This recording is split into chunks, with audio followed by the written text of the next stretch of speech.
شرک معاف نہیں کیا جائے گا، اس لیے کہ اللہ وحدہ لا شریک ہے، کبھی بھی کسی بھی طرح وہ شرک کو قبول نہیں کرتا۔ عزیز دوستو، جس طرح ایک شرک اکبر ہے نا کہ اللہ کے ساتھ کسی کو عبادت کے لائق سمجھنا، اسی طرح ایک شرک اصغر بھی ہے، وہ ہے تصنع کرنا، بناوٹ کرنا، ریاکاری کرنا، دکھلاوا کرنا، اس کو بھی شرک اصغر کہا گیا۔ اللہ چونکہ وحدہ لا شریک ہے تو اخلاص کو پسند کرتا ہے، فقط اس چیز کو قبول کرتا ہے جو خالص اللہ تعالیٰ کی رضا کے لیے کی جائے۔ ساری زندگی انسان کسی چیز کو دین سمجھ کر کرے، لیکن اس میں تصنع پیدا کر لے، ریاکاری اور دکھلاوا پیدا کر لے، اللہ کی بارگاہ میں وہ قابل قبول نہیں۔ تھوڑا کام کیا جائے لیکن فقط اللہ کی رضا کے لیے کیا جائے۔ آپ دیکھیں کہ اگر امام غزالی ایک بڑی خوبصورت مثال لکھتے ہیں، وہ فرماتے ہیں کہ ایک ریاکاری کی مثال یوں سمجھو، ریاکاری پر سزا ملنے کا معنی یوں سمجھو کہ ایک پہرے دار سے ایک بادشاہ بڑا راضی تھا کہ یہ تو رات بھی ساری کھڑا رہتا ہے اور میری حفاظت کے لیے تلوار اس نے تانی ہوتی ہے۔ بادشاہ بڑا اس سے خوش تھا، انعام و اکرام دینا چاہتا تھا اور دیتا بھی تھا، لیکن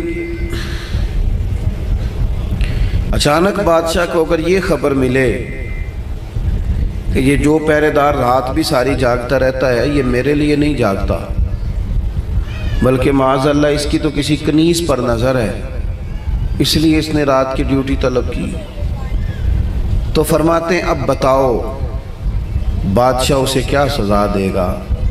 اس نے کتنا اعتماد کیا، کتنا اس نے اس کے ساتھ محبت کی، کتنا اس سے پیار کیا، وہ کیا نکلا؟ ہمارا بھی یہ معاملہ ہوتا ہے کہ ہم اگر کسی شخص پر بڑا اعتماد کرتے ہیں، اس سے بڑی محبت کرتے ہیں، لیکن اگر ہمارا اعتماد ٹوٹتا ہے ہمیں تکلیف ہوتی ہے۔ نبی پاک علیہ الصلوۃ والسلام نے فرمایا سب سے بڑی زیادتی یہ ہے تمہارا اپنے بھائی کے ساتھ ظلم، یہ ہے کہ تم اس کے ساتھ کسی معاملے میں جھوٹ بول رہے ہو اور وہ تمہیں سچا سمجھ رہا ہو، یہ بڑا جھوٹ ہے تمہارا۔ مخلص زندگی جو ہوتی ہے نا، اخلاص والی، وہ قابل قبول ہوتی ہے۔ اپنی زندگی سے ہر قسم کی تصنع کو ہٹائیں، ہر قسم کی بناوٹ کو ہٹائیں، ہر قسم کی جو ظاہری زیب و زینت ہے، جو ملمہ سازی ہے، اس کو دور کریں۔ دینی کام بھی اگر اللہ کی رضا کے لیے نہ کیا جائے تو وہ دنیا بن جاتا ہے، اور اگر بظاہر وہ کام دنیا کا ہو لیکن کیا رب رسول کی رضا کے لیے جائے، اللہ رسول کی رضا کے لیے۔ دیکھیں نا، ایک آدمی تجارت کر رہا ہے، بظاہر تو وہ کاروبار کر رہا ہے، پیسے کما رہا ہے، بظاہر تو وہ کام کر رہا ہے جس کو عام مفہوم میں لوگ دنیا داری کرنا کہتے ہیں، لیکن حضور علیہ السلام نے فرمایا جو سچا تاجر ہوگا نا، سچا تاجر، اللہ قیامت کے دن اسے نبیوں کے ساتھ جگہ عطا فرمائے گا۔ وہ تجارت کر رہا ہے پر کر سچائی کے ساتھ رہا ہے، لوگوں کو صحیح چیز دے رہا ہے، تو اللہ تعالیٰ اسے کوئی اور رستہ نہیں ہے عورتوں کے گزرنے کی، گلی کوئی اور نہیں ہے۔ ادھر انتظام کیا نا، اس لیے نہیں بڑا جی کر کے سارے دوستان کہہ رہے پیچھے چل جاؤ، لیڈیز کا ادھر آؤں جا، تو یہاں سے کوئی راستہ رکھا ہے نکلنے کا؟ عورتیں ادھر بیٹھ رہی ہیں، ہاں تو ادھر سے رہی ہے نا جی، وہ اس گلی سے آ رہی ہے۔ اللہ آپ کو سلامت رکھے، خواتین کے لیے کو الگ بندوبست ہو جائے گزرنے کا تو وہ اچھی بات ہے، اللہ آپ کو سلامت رکھے۔ چلے میں جو بات عرض کر رہا تھا اس پر آپ کی توجہ دلاتا ہوں کہ جب انسان کا مزاج یہ ہو کہ وہ اللہ کی رضا کے لیے، اب کوئی آدمی رزق حلال کمانے کو نکلتا ہے، محنت مزدوری کے لیے جاتا ہے، تو لوگ تو یہی سمجھیں گے نا کہ دنیا داری کر رہا ہے۔ ایک شخص نبی پاک صلی اللہ تعالی علیہ وسلم کے سامنے سے گزرا، صحابہ بھی موجود تھے. تو جب وہ گزرا تو بعض لوگوں نے کہا دیکھو یہ کاش اللہ کے رستے میں جد و جہد کرتا، یہ تو دنیا داری کر رہا ہے. تو حضور نے فرمایا اگر اپنے بچوں کے لیے رزق حلال کمانے نکلا ہے پھر بھی اللہ کے رستے میں ہی ہے، اور اگر اس لیے نکلا ہوا ہے کہ کسی کے سامنے ہاتھ نہ پھیلانا پڑے تو پھر بھی یہ اللہ کے رستے میں ہی ہے. اور فرمایا اگر اس لیے نکلا ہے کہ اپنے بہن بھائی بال بچے ماں باپ دوست احباب کے ساتھ خیر کرے گا تو پھر بھی اللہ کے رستے میں. یعنی بظاہر وہ کام جنہیں لوگ دنیا کا کام سمجھتے ہیں اگر اس میں بھی رضا الہی شامل کر لی جائے تو وہ کام دین بن جاتا ہے. اور اگر جس کام کو لوگ دینی کام سمجھ کے کریں لیکن اس میں تصنع آ جائے، بناوٹ آ جائے، لوگوں کو ذرا پتہ چل جائے، ذرا میری بھی فوٹو آ جائے، ذرا میرا بھی نام ہو جائے، تو آپ نے دینی کام نہیں کیا یا آپ نے دنیا داری کی. تو اپنی زندگی میں اخلاص، میں اکثر دوستوں سے کہتا ہوں کہ میاں بیوی بھوک میں بھی گزارا کر لیتے ہیں، تھوڑی وسائل میں بھی زندگی گزر جاتی ہے، شرط یہ کہ ایک دوسرے کے ساتھ مخلص ہوں. لیکن اگر خاتون کو پتہ چلے کہ میرے ساتھ مخلص نہیں ہے اور خامد کو پتہ چلے کہ میرے ساتھ مخلص نہیں ہے تو وہ گھر نہیں چلتا. تو اگر اخلاص نہ ہو تو ایک گھر نہیں چلتا تو پورا دین کیسے چلے گا. اپنی زندگی میں اپنے مزاجوں میں اخلاص، بہت ساری ہماری پریشانیوں کا سبب ہمارا دکھاوا ہے. اور میں نے دیکھا ہے یہ جو دکھاوا کرنے والے ہیں بیچارے یہ بڑے ڈسٹرب لوگ ہیں، ذہنی طور پر شدید پریشان لوگ ہیں. دکھاوا کرنے والے بیچارے بڑی تکلیف میں ہیں کہ دیکھو یار میری فوٹو نہیں آئی. خود بتاتے ہیں اللہ کا شکر ہے جی میں فلانا کام بھی نیکی کا کرتا ہوں، بڑا کرم ہے جی فلاں خیر بھی. آپ کو یہ کیوں بتانا پڑا، اتنی پریشانی کیوں لگ گئی آپ کو؟ اگر آپ کرتے ہیں تو اللہ تعالیٰ اس کا اجر آپ کو عطا کرے گا. خود بخود آپ کو کیوں ایسا کرنا پڑا؟ اخلاص والی زندگی گزاریں، اپنے لہجوں میں اپنے لفظوں میں حسن اور صفائی لائیں. دیکھیں نبی پاک صلی اللہ تعالیٰ علیہ وسلم نے فرمایا قیامت کے دن کچھ لوگ بڑی نیکیاں لے کے رب کی بارگاہ میں حاضر ہوں گے، ان کے پاس بڑی نیکیاں ہوں گی، لیکن اللہ فرمائے گا تم نے نیکیاں تو کی تھیں پر کی تھی لوگوں کو دکھانے کے لیے.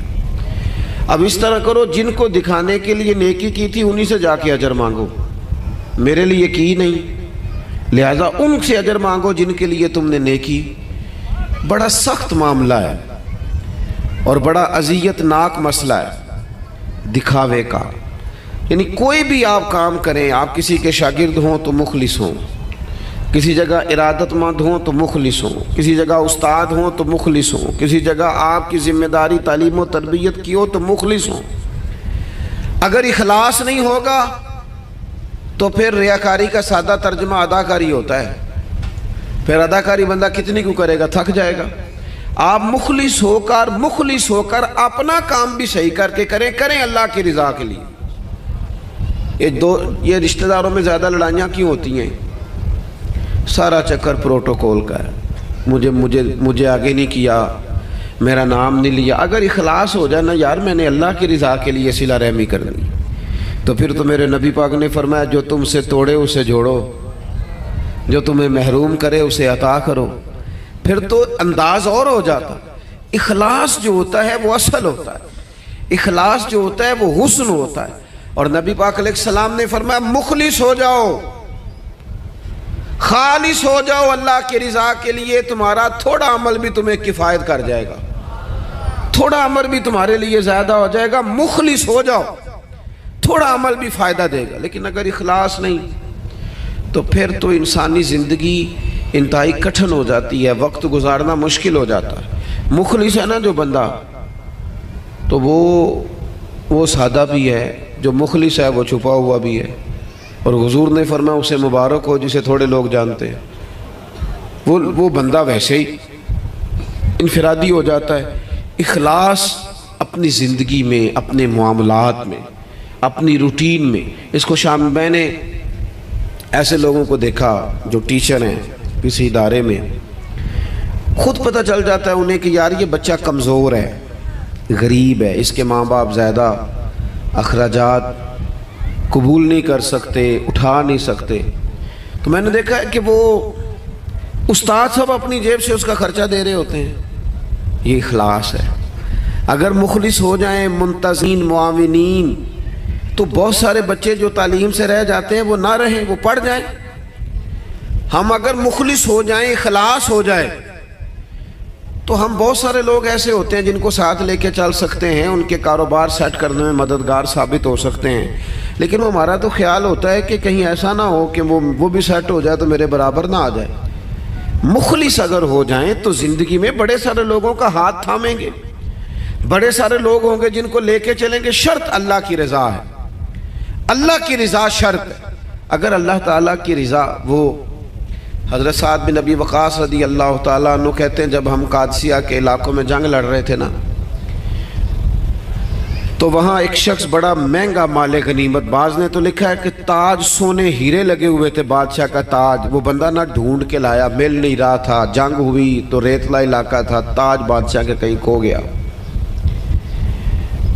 تو ایک آدمی سادہ سا فوجی وہ تاج لے کے شام کو سپہ سالار کے خیمے میں داخل ہوا، تو ان سے جب پوچھا گیا، وہ تاج انہوں نے پیش کیا، چہرے پہ کپڑا ڈالا ہوا تھا، تو ان سے پوچھا گیا کہ آپ بڑے امیر آدمی ہیں جو آپ نے بڑی دیانتداری سے یہ تاج واپس کر دیا؟ کہنے لگے نہیں، گزر بسر مشکل سے ہے۔ تو کہا پھر آپ نے اتنا مہنگا تاج ہاتھ آیا تھا واپس کیسے کر دیا؟ کہنے لگے میں نے اپنے رب کو راضی کرنا ہے، دیانتداری اللہ کی رضا کے لیے دکھائی۔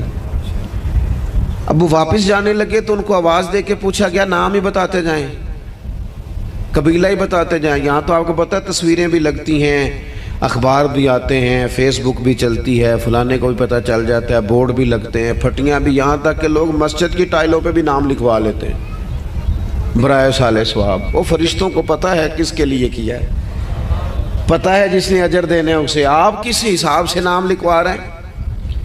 پتہ ہے اللہ کو جس نے اجر دینا ہے اسے وہ جانتا ہے۔ تو ان کو آواز دے کے کہا گیا نام ہی بتا دیں۔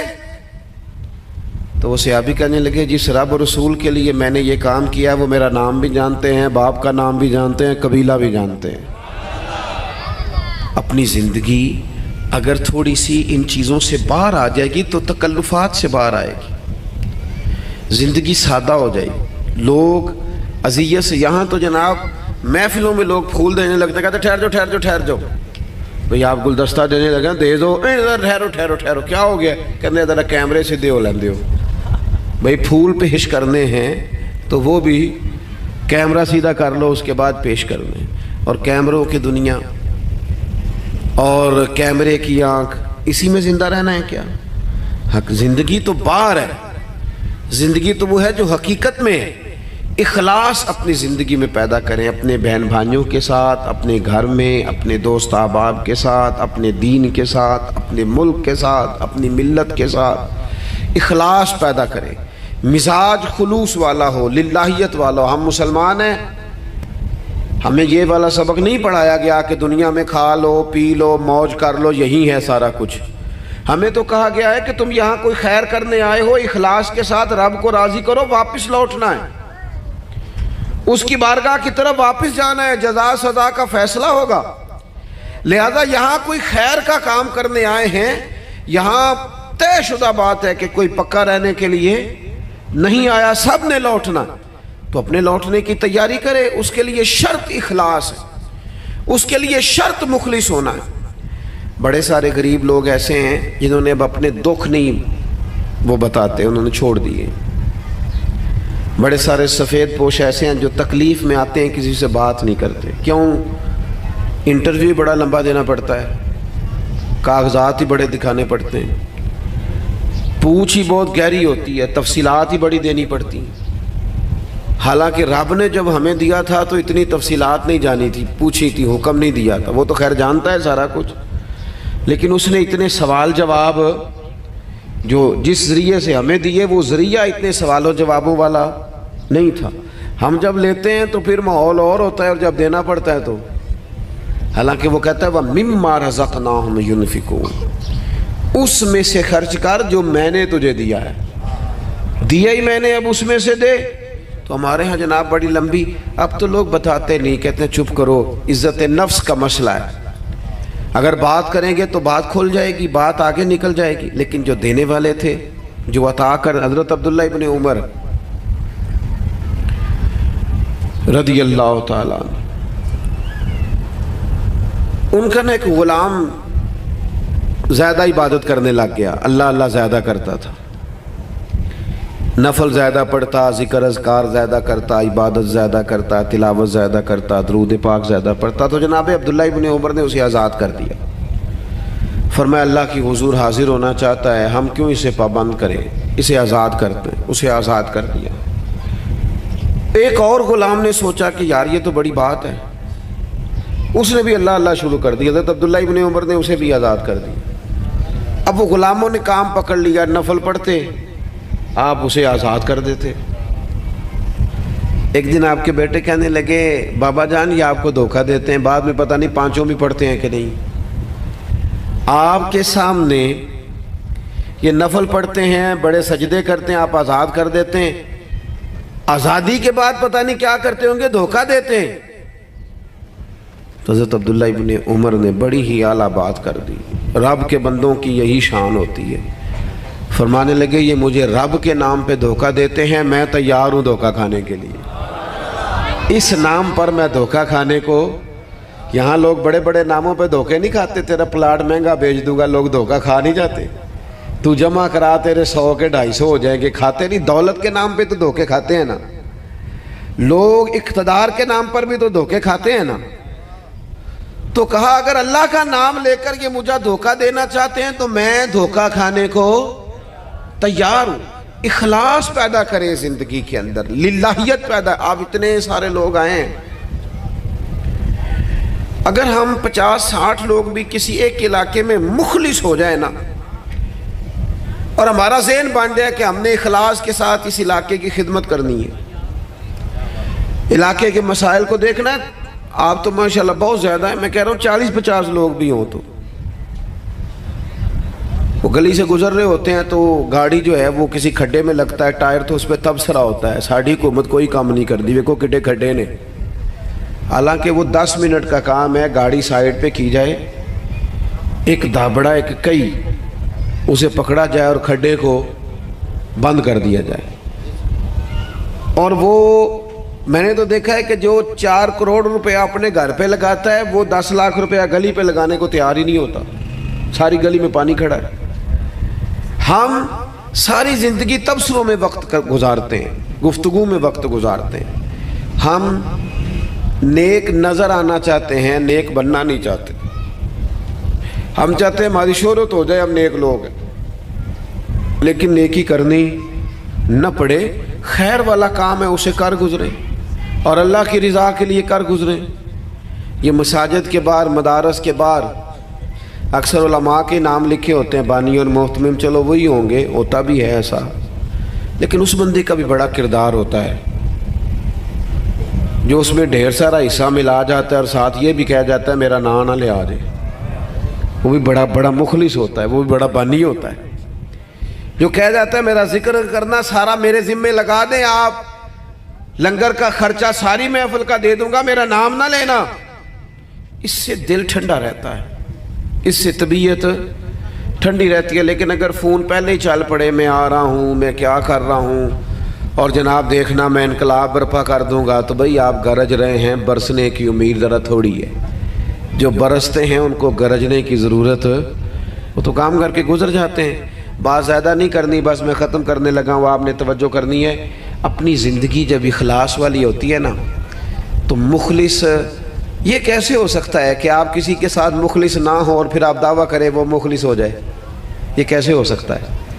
آپ پہلے مخلص بنے، پھر باقی لوگ بھی آپ کے ساتھ مخلص ہو جائیں گے۔ ہم چاہتے ہیں ساری دنیا میرے ساتھ مخلص رہے۔ وہ امام غزالی رحمۃ اللہ علیہ سے پوچھا ایک شخص نے کہ مخلص دوست نہیں ملتا، تو فرمانے لگے چل تو ہی مخلص ہو جا، تو ہی مخلص ہو جا۔ ہم یہ چاہتے ہیں میرے ساتھ سارے لوگ سچ بولیں اور میں کسی کے ساتھ بھی سچ، تو یہ ہو نہیں نہ سکتا۔ مجھے ہر دکان سے سودا خالص ملے اور جو میں بیچ رہا ہوں وہ میں خالص، تو بھئی ایسے ہوتا نہیں نا، یہ تو ممکن نہیں نا۔ تو اپنی زندگی میں اخلاص، امام ابو نعیم کہتے ہیں کہ ایک 100 گھر تھا پورا مدینہ شریف میں، تھوڑی سی آبادی ہوتی تھی، 100 گھر تھا جس میں 2 وقت کھانا بھی ملتا تھا، کپڑے بھی بچوں کے، دیگر اخراجات بھی، 100 گھر کو، اور سالوں ملتا رہا پر پتہ نہیں تھا کون دے جاتا ہے۔ سالوں وہ کھانا پانی بچوں کے خرچے آتے رہے پر پتہ نہیں تھا دے کے کون جاتا ہے۔ پھر اچانک ایک دن ایسا آیا کہ وہ کھانا بھی آنا بند ہوا، وہ ساری چیزیں بند ہوئیں، لوگ پریشان ہوئے، ڈسٹرب ہوئے، تکلیف بڑھی، ایک دوسرے سے پوچھنے لگے تیرے گھر بھی نہیں آ رہا؟ اس نے کہا نہیں آ رہا۔ تیرے گھر 100 تو گھر تھا، پھر کہا پتہ کرو کب سے نہیں آ رہا، تو پتہ چلا 18 محرم سے میرے گھر نہیں آیا لنگر۔ 18 گھر سے وہ کہنے لگا 18 محرم سے میرے گھر بھی نہیں آیا۔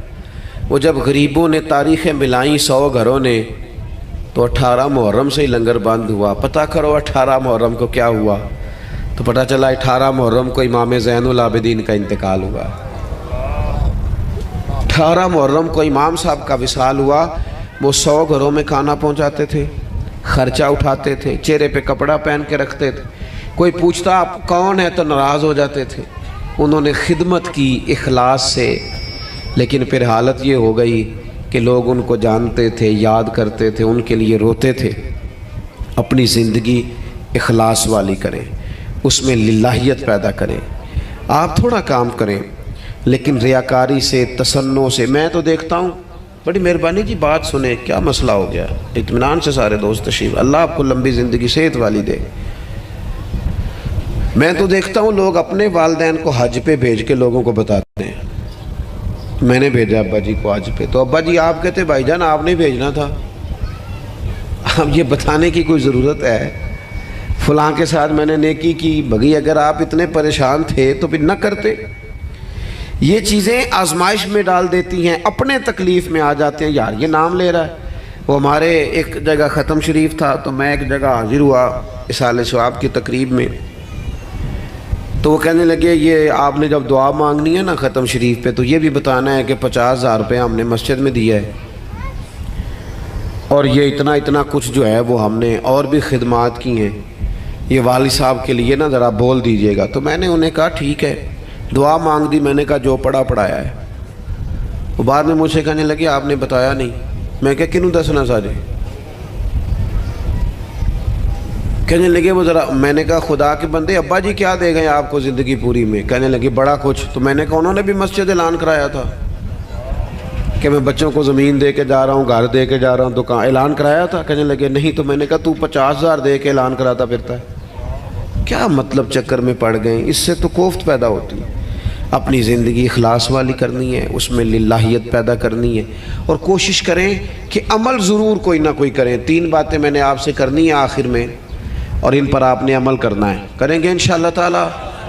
ایک تو کچھ نفل نماز گھر میں پڑھا کریں، یہ ضروری ہے گھر کے ماحول کو درست رکھنے کے لیے۔ 10 نفل، 8 نفل، 6 نفل، کچھ نہ کچھ نفل نماز گھر میں ضرور ادا کریں، اس سے گھر میں برکت بھی ہوگی۔ اور حضور نے فرمایا اپنے گھر کو قبرستان نہ بناؤ، کچھ نماز گھر میں بھی پڑھا کرو۔ دوسرا، کچھ قرآن مجید کی تلاوت گھر میں ضرور کرنی ہے، یہ اپنا ذوق بنائیں۔ بچوں کو بار بار کہنے سے نہ کہ قرآن پڑھو تو وہ کوئی نہیں پڑھتے، آپ کھول لیں انشاءاللہ وہ بھی پڑھیں گے، آپ پڑھیں وہ بھی پڑھیں گے۔ اور تیسری بات یہ کہ گھر میں نا میرے نبی پاک علیہ السلام کا ذکر ضرور کریں، روز حضور کی سیرت کی کوئی بات سنا دیں، کوئی حدیث پاک سنا دیں۔ کچھ نہ ہو سکے تو بچوں سے کہیں پتر کوئی نعت شریف تو سنا تھوڑی سی، اپنے بچوں سے۔ اپنے گھر میں ذکر رسول کا مزاج بنائیں، اپنی طبیعت میں حضور کے تذکروں کو پیدا کریں ماحول میں۔ نتیجہ کیا ہوگا؟ اس کا نتیجہ یہ ہوگا کہ ہمارے گھروں میں راحت آئے گی، گھروں میں سکون ہوگا، گھر کے اندر للہیت پیدا ہوگی، گھر کے ماحول میں آپ دیکھیں گے کہ ایک الگ سے خوبصورتی پیدا ہو گئی ہے۔ اپنی زندگی میں بہت سارا اخلاص پیدا کریں، بہت ساری للہیت، کوئی بھی خیر کا کام کریں تو تصنع سے، بناوٹ سے، ریاکاری سے اپنے آپ کو بچائیں۔ میرے رسول پاک صلی اللہ علیہ وسلم نے لوگوں کو خالص کر دیا، اتنا خالص کر دیا، اتنا خالص کر دیا کہ مکے سے جب ہجرت کر کے لوگ مدینے آئے تو مدینے والوں نے آدھی جائیدادیں بانٹ کے دے دی۔